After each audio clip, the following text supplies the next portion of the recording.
There are 10 ways an investor can calculate the value of your company. Here's how running your business mainly on Amazon will stop your company from growing to the size where it will get an investment from a dragon. Part 1. The 3 types of businesses. So, before we dive into what is essentially an episode of Dragon's Den that I created in my bedroom, I want to take 30 seconds to set the parameters and explain my methodology.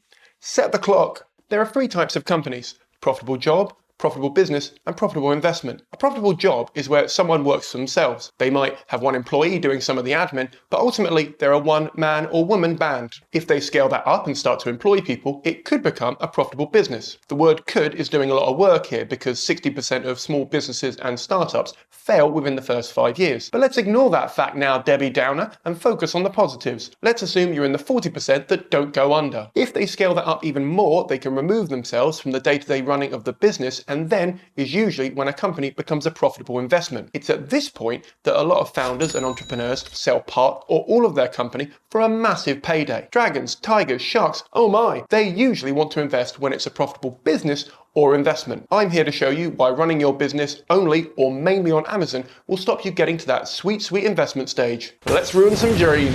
Part 2. The 10 ways investors value a business. Peter wants to hear about the entrepreneur's team. I'd like to hear a bit more about your team. We do have one full-time employee, but most of our team is Amazon based. We rely on them for most of our infrastructure. Which can be taken away at any point. Yeah. So I might as well buy shares in Amazon instead of investing in you. Now Touker Suleyman wants to hear about the assets the plucky startup has. In terms of assets, what do you have? We've got some office space and a bit of warehouse storage. And you own that storage? No, that's at an Amazon fulfillment center. Right. And you're doing that because Prime, mainly. The chances of us getting a sale go up 30 to 50% if we can deliver on Prime. I see.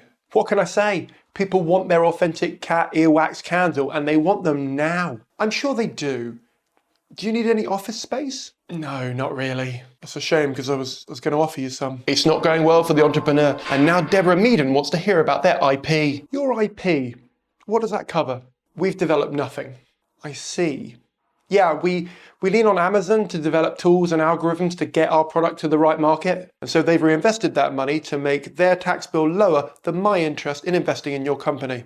For that reason, I'm out. It's a devastating blow. The entrepreneur has lost his first dragon. Now, Tej Lalvani wants to know what's unique about his product. Your product, what's unique about it? It's not, like most Amazon retailers, we just sell other brands' stuff.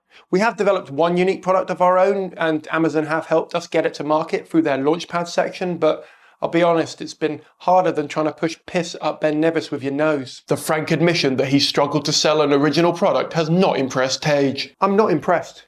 I go hiking a lot, and if I wanted to push piss up Ben Nevis or Snowden or any of them, I'd make it happen. That's fair. You know, Amazon only added the Launchpad section so it could discover new products to copy, upgrade, and sell at a loss until you're out of business. What? Yeah, there's more on that in the video linked below. Linked below where? Don't worry about that. You're better off investing in Google PPC. If your product's unique enough, you want to sell it direct to consumers. Or if it's a content offering, you want to launch a Patreon so your fans can support you directly. That's also linked below. Where are these links you're talking about? I don't want to hear any more from you. You've shown me that you don't understand how links work, and for that reason, I'm out. A second dragon exits the deal. Now, Doug Richards could be the lifeline he desperately needs, if he has a patent. This unique product. Do you have a patent? I'll be honest, one does and one doesn't. Well, that's half what I wanted to hear, but if you're already selling on Amazon, they know what's wrong with your current model thanks to the thousands of customer reviews, and they have billions in the bank to develop the next generation quicker and get it to market faster than we ever could hope to do. It's a damning assessment of the company's future. Will Theo Paphitis see it differently based on the business's extensive database? You mentioned a database. How big is that exactly? I'll be honest, it's not our database, it's Amazon's. I can value a loss-making business by the size of its database, but without easy access to that data, there's no value there. Amazon's lips are tighter than your mum's before she gave birth to you. That attempt at humour has fallen flat. Let's see how he recovers. Richard Farleigh wants to know about any repeat orders or contracts the business has. Your repeat contracts, how does that part of the business work? On our Amazon product pages, people can select to repeat purchase from us. So you're still leaning on Amazon's system for that? Yeah. A system that they can take away at any point or change the fees, and you'll just have to absorb the cost to remain competitive? Yeah. I'm out. Another dragon leaves in quick succession. Can Simon convince Piers Linney that the brand is strong enough to go global? Your brand feels very centered around you, like a local plumber or electrician doing 99% of the work yourself. If that's the case, you're basically pitching a profitable job, not a business. Yes, there are some retailer brands on Amazon, but they existed before Amazon, so we already trusted them. If you go to the Other Sellers tab and you look at the different price options, you'll see hundreds of retailers trying to do what you're doing. How many of those businesses do you think will be here in 20 years' time? The questioning isn't going well, and now a frustrated Nick Jenkins... I'm not frustrated, I'm just holding in a fart. Oh, sorry. Well, the gassy Nick Jenkins wants to know the barriers to entry the business has put up. What barriers to entry have you... You heard the narrator.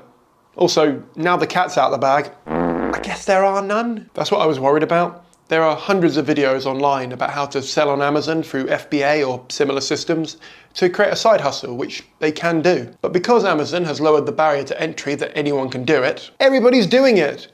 As a result, no dragon, shark or quacker is going to want to invest in your company when they can do it themselves and save the money.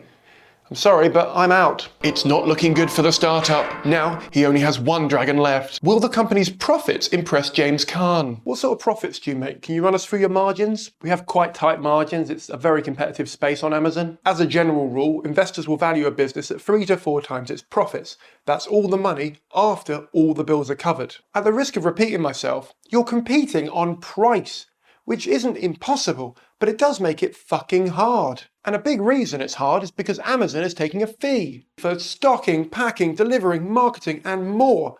And those prices, much like the erection on an old man who just took Viagra for the first time, can go up at any point. And that doesn't even take into account Amazon's 90-day payment terms. It ships tomorrow, and you don't see the money for 90 days. Sadly, I'm out. And so Simon leaves with nothing. Look, I'm not saying you can't make a profit selling on Amazon. It clearly works for some people. Bezos! But you can't build a profitable investment on it. It's just geared against you.